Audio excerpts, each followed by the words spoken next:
بسم اللہ الرحمن الرحیم۔ صرف 5 منٹ کا مدرسہ قرآن و حدیث کی روشنی میں 50واں دن 20 صفر المظفر۔ نمبر 1، اسلامی تاریخ۔ حضرت شموئیل علیہ السلام۔ حضرت شموئیل علیہ السلام کا سلسلہ نسب حضرت ہارون علیہ السلام سے ملتا ہے۔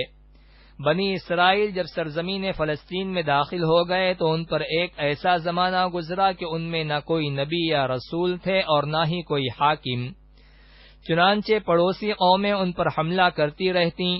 ایسے زمانے میں بنی اسرائیل کی اصلاح و قیادت کے لیے اللہ تعالی نے حضرت شموئیل علیہ السلام کو نبی بنایا۔ انہوں نے قوم کی درخواست پر حضرت طالوت کو ان کا بادشاہ بنایا۔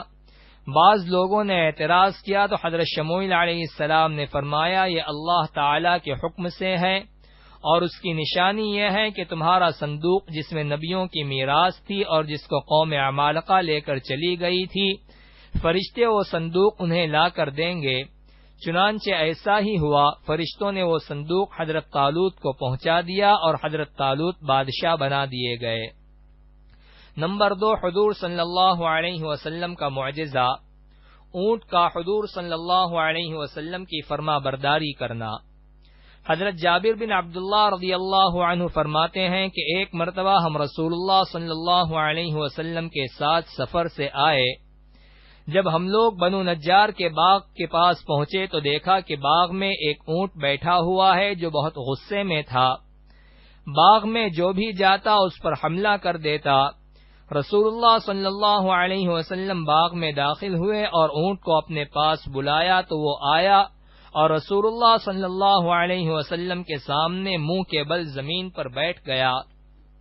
پھر آپ صلی اللہ علیہ وسلم نے اس کی نکیل منگوائی اور اس کو پہنا کر اس کے مالک کے حوالے کر دیا، اور صحابہ کی طرف متوجہ ہو کر فرمایا، زمین و آسمان کے درمیان جتنی بھی چیزیں ہیں وہ جانتی ہیں کہ میں اللہ کا رسول ہوں، سوائے غیر ایمان والے انسان و جنات کے۔ نمبر 3، ایک فرض کے بارے میں جماعت سے نماز پڑھنے کی تاکید۔ رسول اللہ صلی اللہ علیہ وسلم نے فرمایا، مردوں کو چاہیے کہ وہ جماعت کو چھوڑنے سے رک جائیں ورنہ میں ان کے گھروں میں آگ لگوا دوں گا۔ نوٹ: جماعت چھوڑنے والوں کے لیے حدیثوں میں بہت سخت وعیدیں بیان کی گئی ہیں، اس لیے تمام مسلمان مردوں پر جماعت کا اہتمام کرنا بہت ضروری ہے۔ نمبر 4، ایک سنت کے بارے میں علم کی زیادتی کے لیے دعا۔ علم کی زیادتی کے لیے اس دعا کا اہتمام کرنا چاہیے، رب زدنی علما، ترجمہ، اے پروردگار میرے علم میں زیادتی عطا فرما۔ نمبر 5، ایک اہم عمل کی فضیلت، قرآن کو غور سے سننا۔ رسول اللہ صلی اللہ علیہ وسلم نے فرمایا، جو شخص قرآن کی ایک آیت سننے کے لیے بھی کان لگا دے اس کے لیے ایسی نیکی لکھی جاتی ہے جو بڑھتی چلی جاتی ہے، اور جو شخص اس آیت کو پڑھے وہ آیت اس شخص کے لیے قیامت کے دن ایک نور ہوگا جو اس نیکی کے بڑھنے سے بھی زیادہ ہے۔ نمبر 6، ایک گناہ کے بارے میں عہد توڑنے والوں کا انجام۔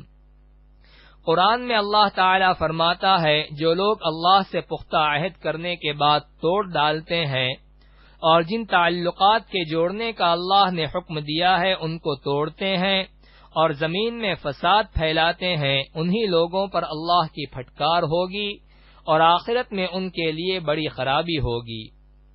نمبر 7، دنیا کے بارے میں نافرمان قوموں کی ہلاکت کی وجہ۔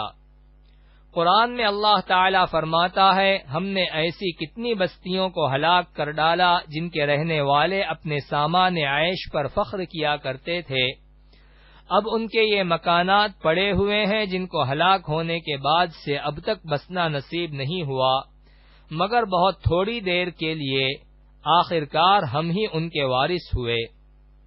خلاصہ، دنیا کے ساز و سامان پر اترانا نہیں چاہیے کیونکہ اللہ تعالیٰ اس کو کبھی بھی ہم سے چھین سکتے ہیں، جیسے کہ ہم سے پہلے کتنے ہی عالی شان مکانات کو تباہ کر دیا اور آج اس کا نام و نشان بھی باقی نہیں رہا۔